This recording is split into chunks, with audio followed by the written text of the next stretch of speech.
আসছেন। প্রধানমন্ত্রী মাননীয় প্রধানমন্ত্রীর জননেত্রী শেখ হাসিনার নির্দেশে পরামর্শে পরিকল্পনা মোতাবেক আমরা বাংলাদেশে এই বছর সারা বাংলাদেশে ওনার যে পরামর্শ বৃক্ষরোপণ কর্মসূচি তার একটা অংশ হিসাবে গ্রামীণ ব্যাংক 30 কোটি 30 কোটি বৃক্ষরোপণ করল এই বছর। আমাদের নীলফামারী জোনে, নীলফামারী তো গ্রামীণ ব্যাংকের একটা জোন, 40টা জোনের একটা জোন। এই জোনের আন্ডারে 5টা জেলা, 15টা জেলা, 61টা শাখায় আমরা এই সপ্তাহে এই আজ পর্যন্ত 7,80,000 বৃক্ষ চারা বিতরণ করছি, যেগুলো রোপণ হচ্ছে এবং আমরাও করছি।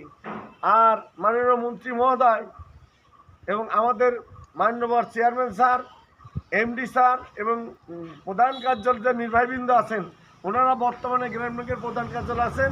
মন্ত্রী মহাশয় কিছুদিনের ভিতরেই ওইটা উদ্বোধন করবেন এবং এই কর্মসূচির সাথে ঘোষণা করে উদ্বোধন করবেন।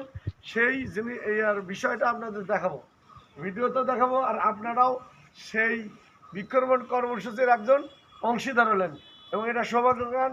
ওনারা আসছে যে বিভিন্ন টিভি চ্যানেল থেকে, আপনাদের ছবি টিভি চ্যানেলে যাবে, কখন যাবে ওনারা বলে দেবেন।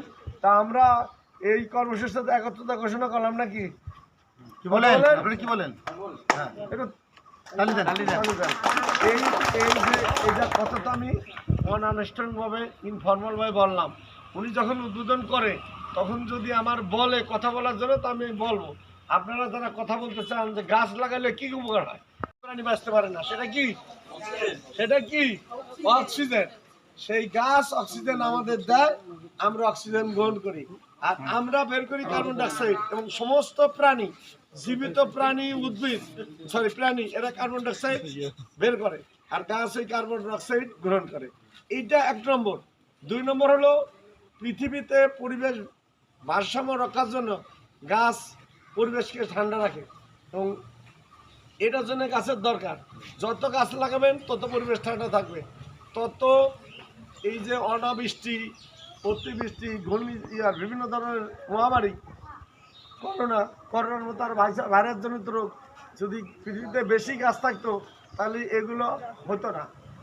এবং এই যে পরিবেশ উষ্ণায়ন হয়ে গেছে, বিশেষ করে এই উত্তরাঞ্চল, তিস্তা নদীর পানি না থাকায় এবং গাছগাছালি কাটে ফেলার ফলে মরুকরণের প্রক্রিয়া গেছে। যেটা গ্রামীণ ব্যাংক এবং সরকার দেখেন তিস্তা নদীর পাশে প্রচুর গাছ লাগাচ্ছে। 20 বছর আগেও কিন্তু এসব গাছ ছিল না। আমার গ্রামীণ ব্যাংকেও কিন্তু আমরা প্রতি বছর এরকম প্রচুর গাছ লাগাচ্ছি, গাছ আর গাছ। ধরেন আমরা এই বছর লাগাবো 70 লক্ষ গাছ কেন লাগাবো?